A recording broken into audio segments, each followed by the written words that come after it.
अस्सलाम वालेकुम, welcome back. आज हम बनाएंगे सिंपल चिकन करी। इसके लिए एक पतीले में आधा कप तेल डाल के इसको गर्म कर लेंगे।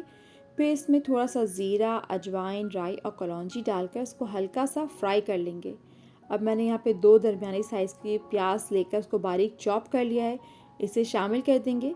साथ ही इसमें 1 टीस्पून लहसुन और 1 टीस्पून अदरक का पेस्ट शामिल कर देंगे और 1 मिनट तक लहसुन और अदरक की अच्छी तरह भुनाई कर लेंगे कि जो लहसुन अदरक का कच्चापन है वो दूर हो जाए।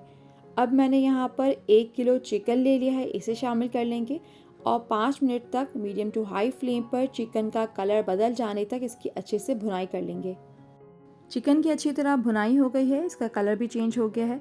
अब इसमें 2 मीडियम साइज़ के टमाटर और 3 से 4 हरी मिर्चों को बारीक चॉप करके चिकन में शामिल कर देंगे। साथ में थोड़े से पिसे हुए मसाले भी शामिल करेंगे, जिसमें 1/2 टीस्पून हल्दी पाउडर, 1 टीस्पून कुटी लाल मिर्च, 1 टीस्पून भुना पिसा ज़ीरा, 1 टीस्पून ही फुल कश्मीरी लाल मिर्च पाउडर।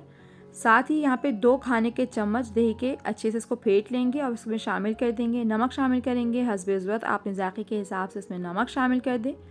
सब चीज़ें हो गई हैं, इनको अच्छी तरह से मिक्स करके तेज़ आंच पे 5 से 6 मिनट तक इसकी भुनाई कर लेंगे। आखिर में 1/4 कप कुकिंग क्रीम का इसमें शामिल कर देंगे। ये टोटली ऑप्शनल है, आपके पास अगर हो तो इसे शामिल कर दें। थोड़ी सी हरी मिर्च और हरा धनिया डालकर 15 मिनट के लिए ढक कर दम पर गलने तक इसको पका लेंगे कि जो चिकन है वो अच्छी तरह से गल जाए। 15 मिनट के बाद यहाँ पे चिकन जो है अच्छी तरह से गल गई है। बस अब यहाँ पे इसका चूल्हा जो है वो बंद कर देंगे और ढक कर इसको थोड़ी देर के लिए छोड़ देंगे, तो जो उसकी तरी है वो ऊपर आ जाएगी और फिर हमारी चिकन जो है तैयार हो जाएगी। 5 मिनट के बाद सिंपल टेस्टी चिकन करी जो है वो तैयार है। इसे रोटी और चावल के साथ सर्व करें, एंजॉय करें।